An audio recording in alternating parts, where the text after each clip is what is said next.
الحمد لله الذي أحيانا بعدما أماتنا وإليه النشور. أشهد أن لا إله إلا الله وأشهد أن محمدا عبده ورسوله.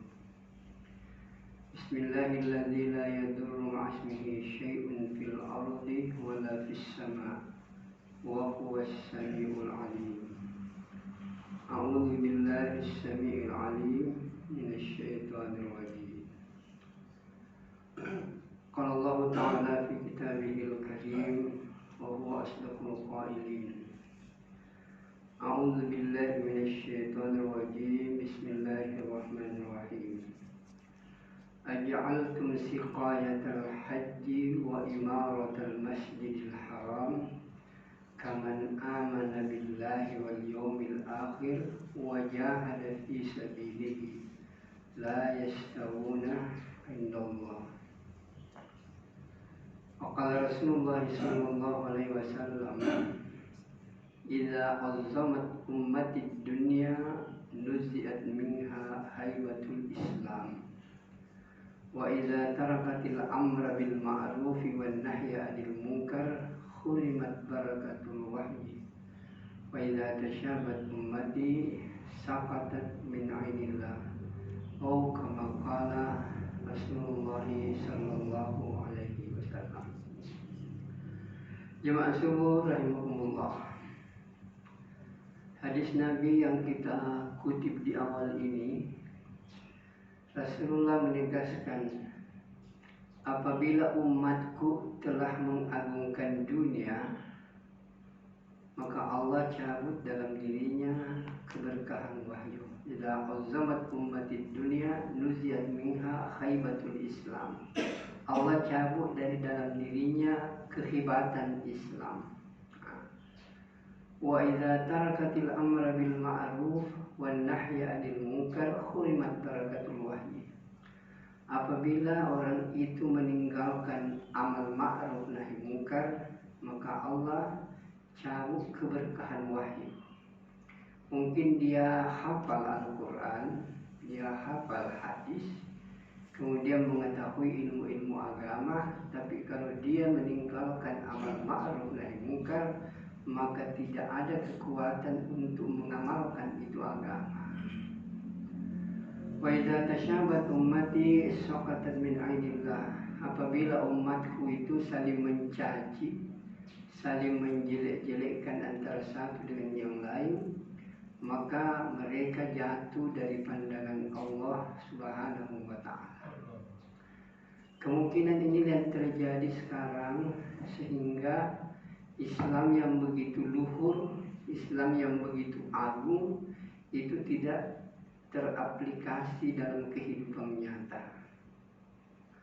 Maka hadirin yang dimuliakan oleh Allah Subhanahu wa ta'ala, untuk mengembalikan kehebatan Islam, maka para ulama mengatakan umat ini tidak akan jadi baik. Khususnya Imam Ahmad bin Hanbal sudah menegaskan umat ini tidak akan jadi baik kalau dia tidak kembali mencontoh kehidupan Nabi yang memperbaiki umat pada zaman dulu. Ketika umat ini dididik, dibina oleh Rasulullah Sallallahu Alaihi Wasallam, hanya dalam hitungan tahun saja, 23 tahun, tapi perubahan dahsyat terjadi sampai sekarang. Cahayanya tidak pernah redup, sekalipun biasa berkurang. Maka hadirin yang dimuliakan oleh Allah Subhanahu wa ta'ala, sebenarnya agama ini sederhana saja. Ada 3 persoalan besar untuk bagaimana agama ini hidup di tengah-tengah kita. Itu yang pertama adalah pelajari ini agama, pelajari. Yang kedua, amalkan ini agama. Kemudian yang ketiga, sampaikan ini agama. Inilah yang hidup di zaman Nabi. Jadi Nabi mengajar sahabat tentang agama, kemudian sahabat ini mengamalkan apa yang diajarkan oleh Nabi, dan yang ketiga, apa yang telah dia lakukan, dia sampaikan kepada orang lain. Sehingga sahabat ketika ditanya bagaimana itu Islam, maka sahabat jawabannya, kun mitlana, jadilah kamu seperti kami. Apa yang kau lihat dalam kehidupan kami, itulah yang diajarkan oleh Nabi. Maka hadirin yang mulia, ketika seseorang ini akan tahu bagaimana sebenarnya akhlaknya Nabi, maka orang mengatakan, kau tanyalah kepada istrinya. Maka ketika Aisyah ditanya bagaimana akhlaknya Nabi, bagaimana tingkah lakunya Nabi, maka Aisyah mengatakan, kana khuluquhu al-Quran. Akhlaknya Nabi itu, perbuatannya Nabi itu, tingkah lakunya Nabi, itulah Al-Quran. Jadi kalau kita melihat Al-Quran dalam kenyataan, itulah kehidupan Nabi, dan itu yang disebut dengan hadis. Jadi hadis ini adalah bentuk perwujudan secara konkret apa yang diperintahkan Allah dalam Al-Quran. Maka hadirin yang dimuliakan oleh Allah Subhanahu wa Ta'ala, ini yang selalu kita katakan bahwa yang dimaksud dengan hadis itu adalah pemahaman Nabi terhadap Al-Quran, karena Al-Quran ini turun kepada Nabi. Jadi ketika Nabi memahami ini Al-Quran, pemahaman Nabi terhadap Al-Quran ini, inilah yang diwujudkan dalam bentuk perkataan, perbuatan, takrir atau hal ihwal, kemudian akhlak dalam kehidupan sehari-hari. Maka hadirin yang dimuliakan oleh Allah Subhanahu wa Ta'ala, nah untuk sampai kita menghidupkan kembali, maka konsentrasi kita di tiga ini. Jadi agama ini tidak susah, pelajari, amalkan, sampaikan. Dan kekuatan untuk mengamalkan itu tergantung dari penyampaian. Semakin kuat kita menyampaikan agama, maka semakin kuat kita mengamalkan agama.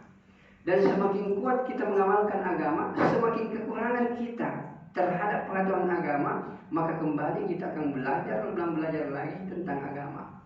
Jadi bisa dari belakang, bisa dari depan. Maka hadirin yang dimuliakan oleh Allah Subhanahu wa Ta'ala, maka sebenarnya dakwah ini itu adalah solusi, Pak. Solusi untuk memperbaiki keadaan, tidak ada cara lain hanyalah dengan dakwah. Tapi dakwah di sini adalah dakwah menurut minhajun Nabi, dakwah yang dipraktikkan oleh Nabi dan sahabat.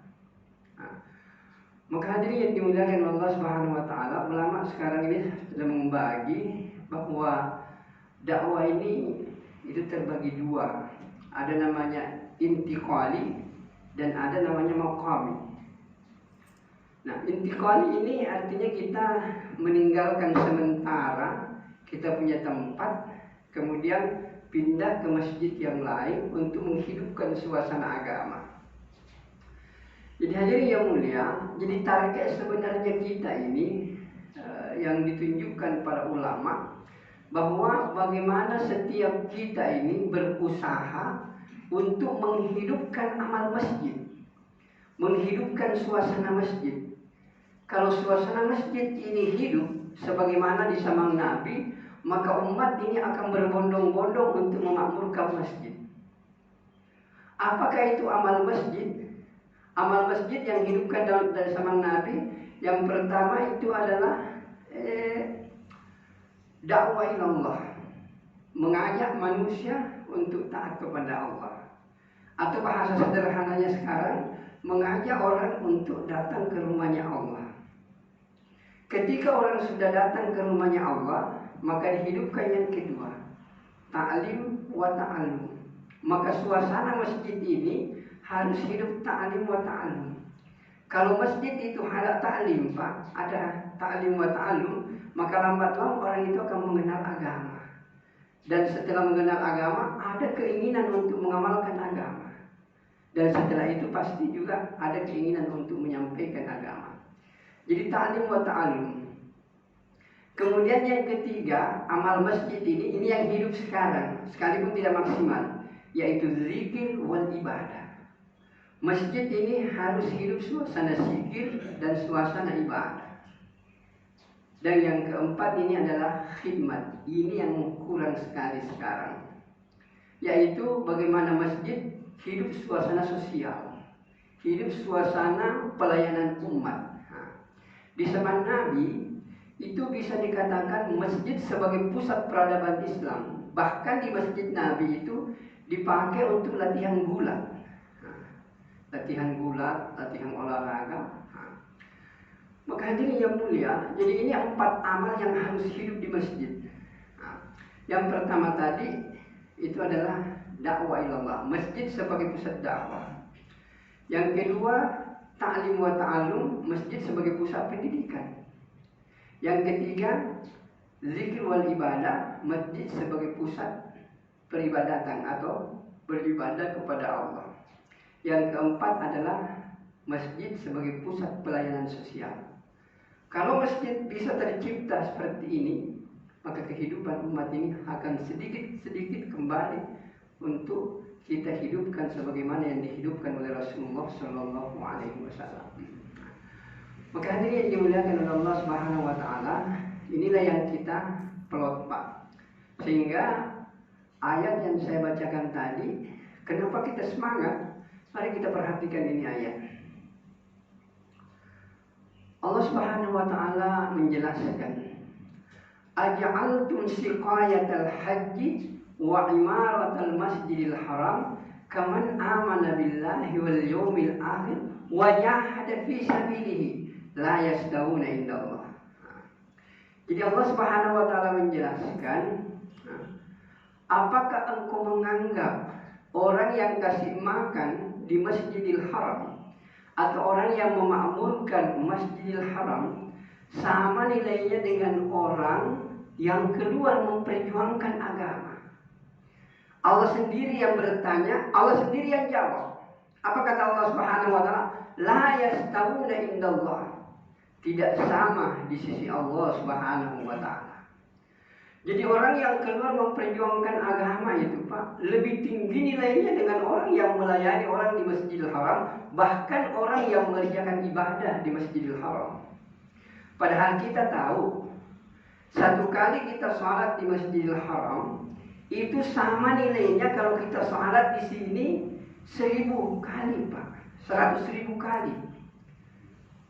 Kalau 100.000 kali itu berapa tahun itu Pak? Itu 277 tahun. Satu kali kita sholat di Masjidil Haram sama kalau kita sholat di tempat ini 277 tahun. Baru sama itu, satu kali. Begitu hebatnya nilainya orang yang sholat di Masjidil Haram. Tapi Allah menjelaskan dalam ayat ini, orang yang memakmurkan Masjidil Haram, beribadah di Masjidil Haram, memberi makan orang di Masjidil Haram, dengan orang yang keluar di jalan Allah, itu lebih hebat orang yang keluar di jalan Allah memperjuangkan agama. Oleh karena itu tadi sudah disampaikan tadi malam, sahabat Nabi itu kan 124.000 sahabat. Tapi dia mulia, jumlah sahabat 124.000 ini, itu kurangnya di Mekah, di sekitar Mekah dan Madinah, ada yang mengatakan 10.000, ada yang mengatakan 15.000. Jadi 110.000 itu tersebar ke seluruh dunia untuk menyampaikan agama. Padahal dia tahu, sahabat tahu bahwa salat di Mekah 100.000 kali lebih hebat dibanding dengan salat di tempat kita. Tapi kenapa mereka meninggalkan Mekah? Bahkan hadirin yang mulia, alhamdulillah sekarang ini kondisi kita sudah bagus. Covid sudah reda. Sekarang jemaah-jemaah luar negeri sudah datang Pak. Dan suatu saat lagi kita akan diserbu oleh jemaah-jemaah dari Timur Tengah, dari Mekah, dari Yaman, dari Yordan. Suatu saat ketika ada orang dari Riyadh. Saya sendiri waktu dia keluar di sini, itu saya antar ke Sulawesi Selatan sampai kita naik ke Malino, kemudian tembus ke Sinjai. Itu waktu melihat pemandangan di Sinjai, di jalan ke Sinjai, karena emang indah sekali pemandangan itu. Tidak pernah berhenti, ini Indonesia, jannah, jannah, jannah. Surga ini, karena tidak pernah melihat pemandangan sehebat itu. Kenapa orang Indonesia katanya tidak mensyukuri nikmat Allah yang demikian hebat? Coba pergi ke Mekah, panas, gunung pasir. Di Indonesia ini sejuk, pemandangannya indah. Maka hadirin yang dimuliakan Allah Subhanahu wa taala, Ada jemaah yang tanya, Tuang kan tahu kalau Anda sholat di Masjidil Haram nilainya kan 100.000. Kenapa Anda tinggalkan Masjidil Haram? Kau pergi ke Indonesia untuk mendakwakan ini agama bersungguh-sungguh dengan uang kamu sendiri, puluhan juta, berjuta-juta uangnya dia habis untuk bawa agama ke sini. Maka dia menjawab, ini jawabannya tadi ini ayat. Kau tidak baca itu ayat? Allah katakan dalam Al-Quran, tidak sama nilainya orang yang keluar memperjuangkan agama dengan orang yang memakmurkan Masjidil Haram. Bahkan di ayat selanjutnya dikatakan, a'azzamu darajatan indallah. Orang yang keluar memperjuangkan agama, inilah derajat yang paling tinggi di sisi Allah. Bisa kita lihat di surah At-Taubah ayat 19 dan 20. Bapak bisa lihat. Maka hadirin yang dimuliakan Allah Subhanahu wa taala, berapa nilainya, Pak? Jadi orang yang keluar memperjuangkan agama, ada sebuah hadis menjelaskan nilainya bukan 100.000, tapi nilainya ada 700.000.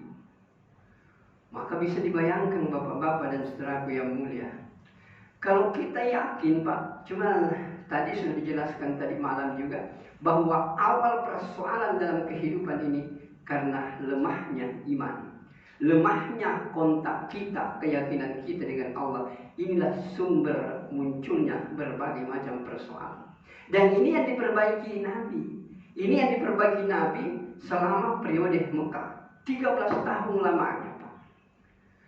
Maka hadirin yang dimuliakan oleh Allah Subhanahu wa taala, karena iman ini semakin kuat, ini iman semakin kuat mengamalkan agama. Dan kalau iman ini lemah, maka kita akan lemah juga mengamalkan agama. Nah, untuk menilai diri kita apakah iman kita kuat atau lemah, lihat pengamalan agama dalam diri kita. Kalau pengamalan agama itu kita lakukan dengan baik, sebagaimana yang kita pahami dari Al-Quran dan Sunnah, kita bisa mengatakan iman kita lemah. Apa namanya kuat? Bahkan kemarin pengajian subuh saya hanya sampaikan begini. Mari kita tanya diri kita masing-masing. Di antara sekian banyak perintah Allah Subhanahu wa taala, kira-kira sudah ada enggak satu saja, tidak usah banyak. Sudah adakah satu perintah agama yang betul-betul kita lakukan secara istiqomah? Kemudian kita betul-betul patok diri kita untuk mengamalkan itu. Mari kita berpikir, amal agama apa sekarang yang betul-betul kita lakukan dengan rutin. Mungkin salat berjamaah, tapi kalau ada masalah, kadang-kadang kita tidak salat berjamaah. Taruhlah kita mengatakan salat duha, ada persoalan, kita tinggalkan salat duha. Kita puasa Senin Kamis, kemudian ada undangan, kemungkinan kita batal. Mari kita berpikir masing-masing, sudah adakah satu amal agama yang kita lakukan dengan rutin dan istiqomah? Kalau tidak ada, maka memang berat untuk kita merasakan kenikmatan beragama. Maka hadirin yang dimuliakan oleh Allah Subhanahu wa taala, jadi orang yang keluar seperti ini, Pak, itu ada keyakinan bahwa bukan 277.000 satu kali. Jadi orang yang keluar memperjuangkan agama, Pak, kalau dipakai ukuran Masjidil Haram, satu hari kita keluar di jalan Allah, sama nilainya ibadah kita itu dengan 277 tahun.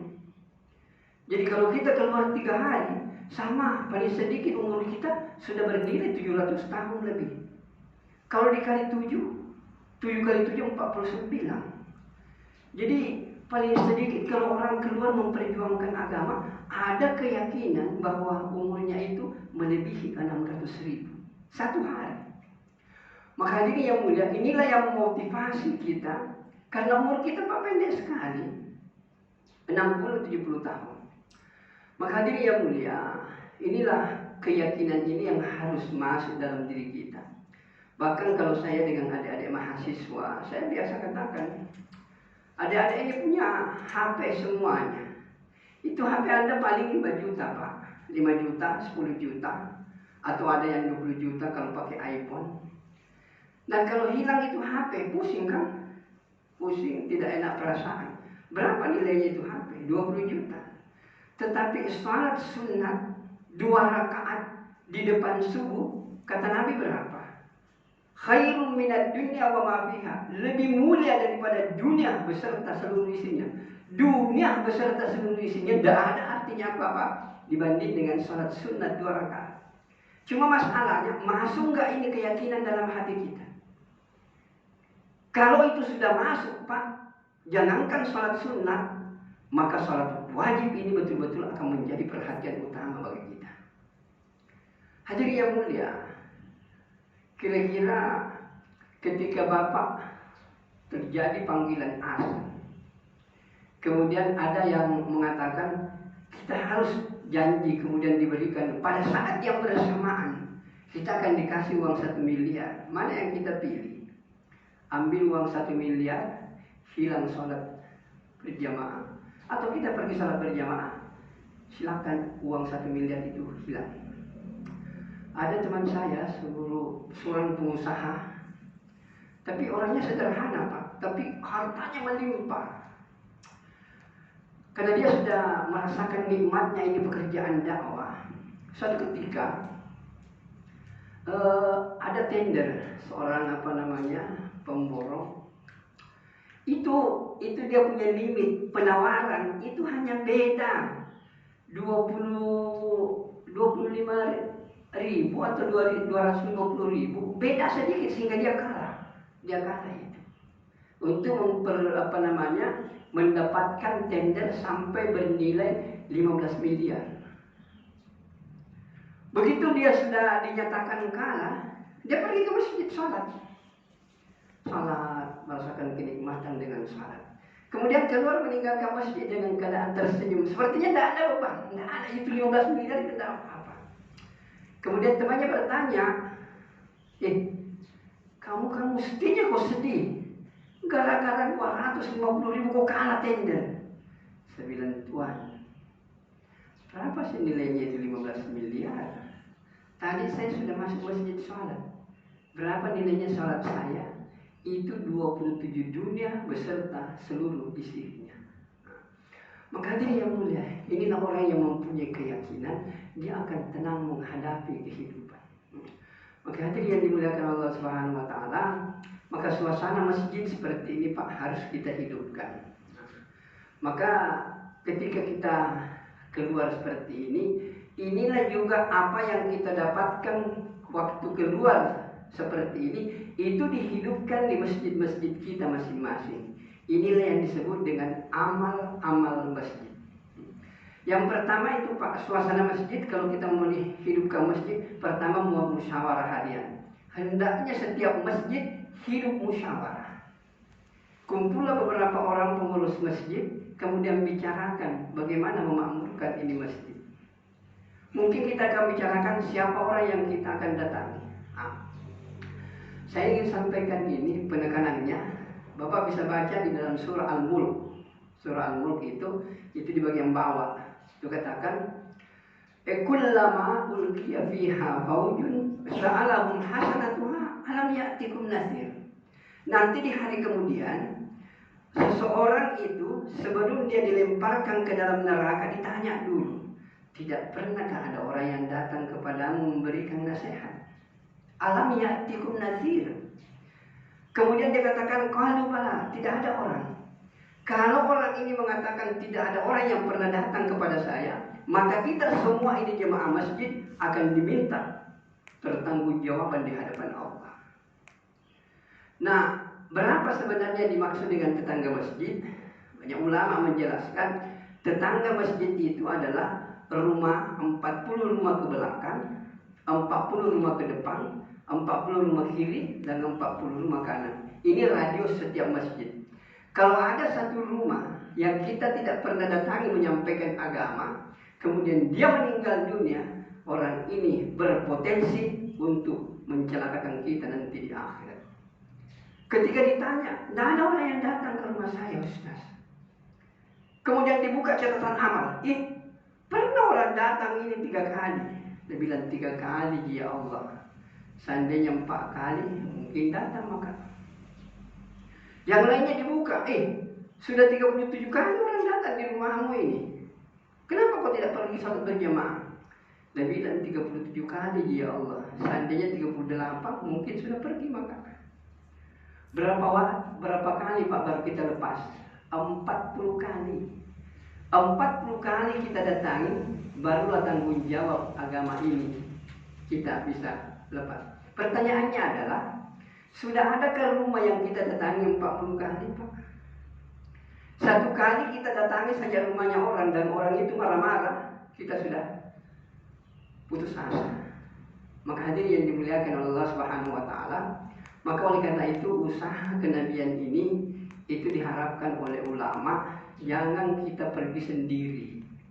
Silaturahmi 1-2 orang atau 3 orang untuk bicara tentang agama ini. Karena kalau kita agak banyak-banyak Pak, takut-takut tundi itu orang marah itu. Hadirin yang dimuliakan oleh Allah Subhanahu wa taala. Jadi ini harus hidup musyawarah Pak. Dimusyawarahkan itu siapa orang yang kita kunjungi pada hari ini. Dulu waktu kami masih di Muhajirin itu Pak, itu pagi-pagi musyawarah. Dan itu setiap malam kita datang. Tidak ada rumah Pak di sekitar Muhajirin itu Penabukan 3 yang tidak pernah kita datangi rumahnya. Selalu kita datangi. Hadirin yang mulai jadi musyawarah. Kemudian juga dimusyawarahkan itu siapa yang membaca kitab. Banyak kitab yang bisa kita baca Pak. Ada Fadilah Amal, ada Riyadhus Shalihin. Yang jelas setiap hari kita baca 1 ayat, 1 hadis. Dan ini pun juga harus hidup di rumah. Di rumah kita kumpulkan anak, istri, suami, kita kumpul di situ. Tidak usah terlalu lama Pak. Cukup 5 menit. Kalau nggak bisa 3 menit saja. Baca 1 ayat, baca 1 hadis. Tentukan tempatnya, tentukan waktunya. Maka hadirin yang mulia, kalau begini caranya kita membina keluarga, maka lambat laun keluarga itu akan taat kepada agama. Jadi saya ulangi kembali, ini penting. Dihidupkan di rumah, tentukan tempatnya, tentukan waktunya, kemudian baca Pak, tidak usah terlalu lama, 5 menit atau 3 menit. Baca 1 ayat, baca 1 hadis. Kalau hari ini kita baca 1 ayat, kalau 1 bulan berarti ada 30 ayat, ada 30 hadis, dibaca di hadapan anak kita, pasti ada yang masuk ke dalam hati-hati mereka. Inilah yang disebut dengan suasana ta'lim. Di masjid kita ta'lim seperti ini, di rumah pun kita hidupkan. Kalau Bapak menghidupkan ini di masjid dan di rumah, maka gairah untuk mengamalkan agama itu pasti sedikit demi sedikit akan muncul. Hadirin yang dimuliakan oleh Allah Subhanahu wa taala, jadi ada setelah musyawarah ada ta'lim wa ta'allum. Kita hidupkan suasana ta'lim. Kemudian yang ketiga, kita hidupkan suasana silaturahmi. Ini lepas suasana silaturahmi ini, makanya waktu itu kita ada sebenarnya hadisnya Nabi begini. Sekalipun hadis ini diperselisihi para ulama, tapi buktinya banyak. Dan bahkan beberapa hari yang lalu saya banyak bincang dengan petinggi-petinggi kampus, bingung melihat kenyataan. Saya bilang, Pak, kenapa kita tidak melirik metodenya tabligh ini? Coba bayangkan, sekujur tubuh pentato, tidak kenal masjid, tidak pernah mengenal agama, tapi begitu keluar 3 hari, berubah Pak. Dan saya sudah banyak saksikan. Orang itu peminum, penjudi, pesina, dibawa 3 hari Pak, tidak kenal ini agama. Setelah 3 hari Bapak akan lihat sudah sholat berjamaah 5 kali sehari semalam. Maka hadirin yang mulia, ini adalah amal sabikan. Kenapa tidak melihat itu? Ini tabligh bukan aliran Pak. Ini hanya metode penyaranan umat. Dan saya sudah sampaikan, Bapak yang Muhammadiyah akan tetap Muhammadiyah. Bapak yang NU akan tetap NU. Bapak yang Salafi tetap Salafi. Bapak yang Wahdah akan tetap Wahdah. Tetapi semangat untuk menyampaikan agama akan ada kepada kita. Dan bahkan kita diwanti-wanti Pak. Kalau keluar seperti ini jangan timbul 4 persoalan. Jangan bicarakan. Yang pertama, jangan bicarakan khilafiyah. Itu bukan urusan kita, urusannya para ulama. Yang kedua, jangan bicara politik. Kita ini menyampaikan agama saja. Bagaimana memakmurkan masjid? Serahkanlah itu kepada partai politik. Toh kalau kita mau mengetahui politik silahkan, tapi jangan. Coba yang nampak. Kalau kita keluar berjamaah begini bicara politik, Ada satu PAN, satu PKS, satu PBB, satu PKB. Kemudian kita bicara politik, tidak bisa menjadi Pak. Masing-masing menganggap partainya bagus. Maka selama keluar ini jangan singgung politik dan jangan singgung khilafiyah. Yang ketiga, jangan singgung aib-aib masyarakat. Kalau disambung di situ ada tempat judi, jangan pernah singgung tempat judi itu. Bahkan saya biasa praktek Pak. Sementara orang berjudi, kami datangi. Sementara orang minum, kami datangi. Saya masih ingat dulu ada jemaah dari Filipina. Waktu itu kami antar. Di mana ada tempat di sini yang menjadi selare. Oh, di sana tempat minum. Wih, ini jemaah Filipina datang. Assalamualaikum saudaraku. Kami datang dari Filipina semua ini untuk jumpa dengan saudara-saudaraku di sini. Orang itu bilang, tidak ada saudaraku di Filipina. Kenapa dia bilang ada saudaraku di Filipina? Kemudian dijelaskan seperti itu panjang lebar. Memang kita tidak bersaudara secara ibu bapak bangsa, tapi kita bersaudara. Yang mempersaudarakan kita adalah pencipta alam semesta, pencipta langit dan bumi, pencipta segala-galanya. Dialah Allah Subhanahu wa taala yang menjelaskan dalam Al-Qur'an, innamal mu'minuna ikhwatun. Sesungguhnya orang beriman itu bersaudara. Kemudian Allah katakan, fa'aslihu baina hawaikum, perbaikilah persaudaraan. Maka untuk memperbaiki persaudaraan, saya jauh-jauh dari Filipina hanya jumpa dengan Bapak. Gembira. Oh. Ya, kemudian habis itu pendek kata diajak ke masjid. Ayo kita ke masjid sama-sama. Dia bilang, Pak, ini kan lagi minum kita ini. Bisa minum di masjid? Bisa. Siapa yang larang? Ya.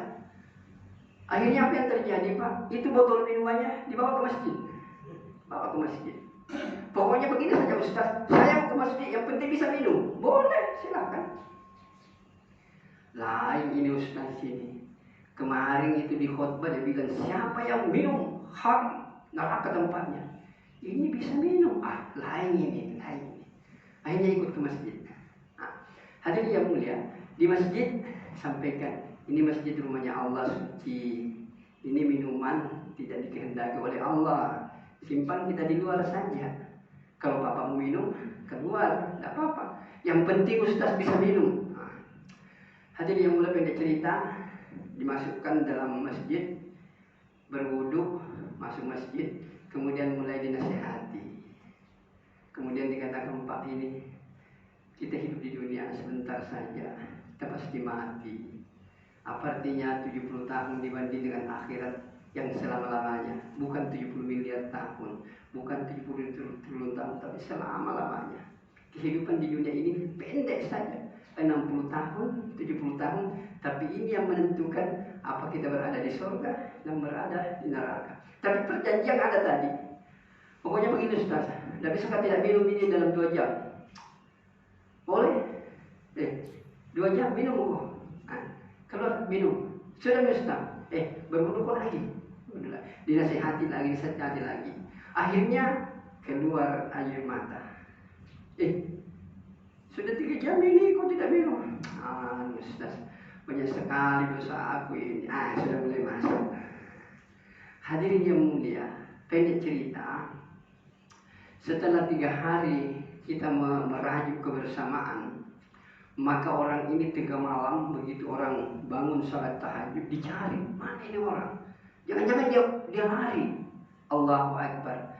Dia pergi ambil batu, Pak. Kemudian dia pukul itu botolnya dan menangis di situ. Ya Allah, malam ini aku akan berhenti minum. Beginilah metode, Pak. Tidak pernah kita mencela, tapi ajak mereka dalam suasana masjid, dalam suasana kedekatan dengan Allah Subhanahu wa taala. Pahalanya tinggi dan mudah sekali untuk masuknya nur-nur kalam ilahi dan nur sabda Rasulullah sallallahu alaihi wasallam. Maka hadirin yang mulia, kemudian yang keempat tidak bisa dibicarakan, status sosial. Jadi ini 4, khilafiyah jangan dibicarakan, politik, kemudian aib masyarakat, kemudian status sosial. Kita keluar ini adalah sebagai hamba Allah. Tidak ada pejabat, tidak ada guru, tidak ada siapa-siapa. Semua kita sama di hadapan Allah, pakai uang sendiri dan keluar dengan diri kita sendiri.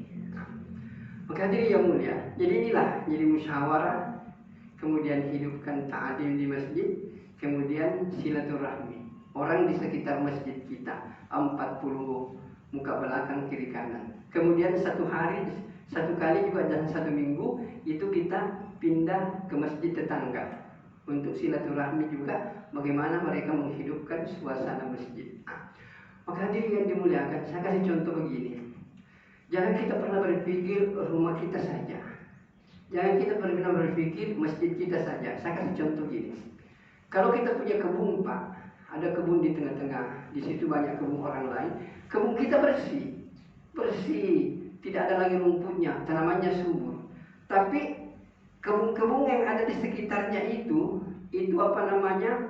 tidak bersih, dan di situ banyak hama, ada tikus macam-macam. Maka sekalipun kebun kita bersih dan bagus tanamannya, maka tikus-tikus dari yang lainnya ini akan menggerogoti kita. Maka kita harus bersihkan. Maka kalau kebun-kebun yang ada di sekitar kita bersih, maka amanlah kita punya kebun. Begitulah sebenarnya, Pak. Kalau rumah kita hidup suasana agama, maka di dekat rumah kita juga harus hidup suasana agama, sehingga kehidupan ini akan menjadi baik. Kemudian hadirin yang dimuliakan Allah Subhanahu wa taala, inilah yang disebut dengan Pak Jola 1, Jola 2. Mungkin biasa Pak Amri di sini datang untuk silaturahmi di sini, itu adalah silaturahmi kedua itu. Kemudian intinya Bapak-bapak itu dikatakan begini. Di akhir zaman, kata Nabi, siapa yang menggunakan waktunya 10% betul-betul untuk agama, maka Allah akan perbaiki keadaan. Bahasa hadisnya itu najat, sukses, bahagia, lulus di dunia, lulus di akhirat. Allah tidak minta Pak 90%. Allah hanya minta 10%. Ada orang mengatakan kita harus seimbangkan dunia. Itu hanya Pak di bibir saja. Kalau 50% agama kejar, 50% dunia mengejar, itu berat. Sedangkan 10% saja diminta fokus untuk agama, sekalipun dunia sedikit di dalamnya, maka itu sudah cukup untuk mengantarkan kita ketika menggeluti dunia, maka agama sudah hidup di situ. Jadi makanya inilah yang dipakai Pak kedua 3 hari. 10% dari waktu kita manfaatkan. Bayangkan Pak, kalau 3 hari dengan nilai ibadah yang berlipat-lipat 700 kali, luar biasa nilainya. Ini kekuatan iman yang akan memahami. Sama dengan tadi itu, sholat 2 rakaat lebih baik daripada dunia. Sekarang sedikit kita kalau kita tidak sholat 2 rakaat sebelum subuh. Kalau kita biasa-biasa saja, berarti kekuatan dahsyat iman belum masuk ke dalam diri kita. Maka hadirin yang dimuliakan Allah Subhanahu wa taala, inilah yang kita lakukan Pak. Jadi apa yang kami lakukan di sini selama 3 hari, itu juga yang kita kerjakan ketika kita nanti berada di masjid-masjid kita masing-masing. Inilah keluar seperti ini, namanya amal intiqali, dakwah intiqali. Kemudian kalau kembali ke masjid kita masing-masing, itu namanya amal maqami dengan 5 amal. Pertama musyawarah, kemudian yang kedua ta'lim, kemudian yang ketiga itu adalah jola 1, silaturahmi 1, silaturahmi 2, dan yang terakhir itu kedua 3 hari. Dan kekuatan, saya ingin menyampaikan, kekuatan pengamalan agama itu pada 3 hari. Kalau 3 hari ini sudah tiba waktunya, kita tidak keluar, akan kendor mengamalkan lagi agama Pak. Artinya sama dengan HP, dicas kembali. Kalau sudah habis casnya, maka dia akan melobet. Begitu juga kekuatan iman. Makanya setiap buang keluar 3 hari. Maka hadirin yang dimuliakan oleh Allah Subhanahu wa taala, kami atas nama pimpinan rombongan menyampaikan banyak terima kasih kepada semua takmir masjid, pengurus masjid dan jemaah masjid. Selama kami 3 hari di sini, mungkin ada sesuatu ucapan, perbuatan, tingkah laku kami yang tidak cocok dengan adat di sini, tidak sesuai dengan tradisi di sini. Kami atas nama pimpinan rombongan minta maaf atas segala kesalahan-kesalahan itu. Kemudian selama kami 3 hari di sini, kami memakai lampu, memakai AC, memakai fasilitas masjid, air dan lain sebagainya. kami tidak bisa membalas Pak. Kami hanya berdoa kepada Allah Subhanahu wa taala, semoga ini jadi amal jariah bagi semua jemaah di sini, dan mudah-mudahan ini akan mengantarkan mereka untuk sebentar berbondong-bondong dengan tersenyum-senyum masuk ke surganya Allah Subhanahu wa taala. Dan semoga masjid ini didatangi oleh jemaah-jemaah dari seluruh dunia. Dan kita juga berharap mudah-mudahan dari masjid ini akan keluar jemaah-jemaah ke seluruh dunia. Amerika sudah menunggu kita Pak, Eropa sudah menunggu kita. Bahkan ulama-ulama dunia sudah mengatakan Indonesia terbuka mau kemana saja. Boleh ke Australia, boleh ke Amerika, boleh ke Eropa. Terbuka pintu untuk orang-orang Indonesia datang kepada saudara-saudara mereka. Dan hebatnya ini sekali lagi, kalau kita datang Pak ke luar negeri, paling kita ongkos pesawat sampai di sana, maka semua kebutuhan hidup kita itu ditanggung oleh saudara-saudara kita. Begitu mereka yang datang ke Indonesia, maka semua kebutuhannya dijemput di bandara, kemudian semua kebutuhannya kita tanggung bersama. Siapa yang tanggung makan malamnya, makan siangnya, makan paginya, dan lain sebagainya. Sehingga kalau ini suasana persahabatan hidup, maka Islam akan muncul kembali.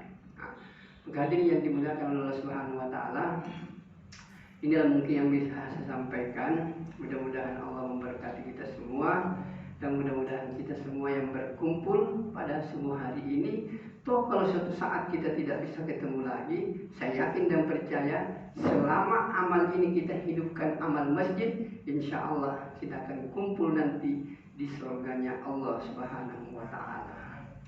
Baik, kita tutup dengan doa kepada majelis. Subhanakallahumma wa bihamdika, subhana rabbil izzati amma yasifun, wassalamun alal mursalin, walhamdulillahi rabbil alamin. Subhanakallahumma wa bihamdika, asyhadu an la ilaha illa anta, astaghfiruka wa atubu ilaik. Assalamualaikum warahmatullahi wabarakatuh.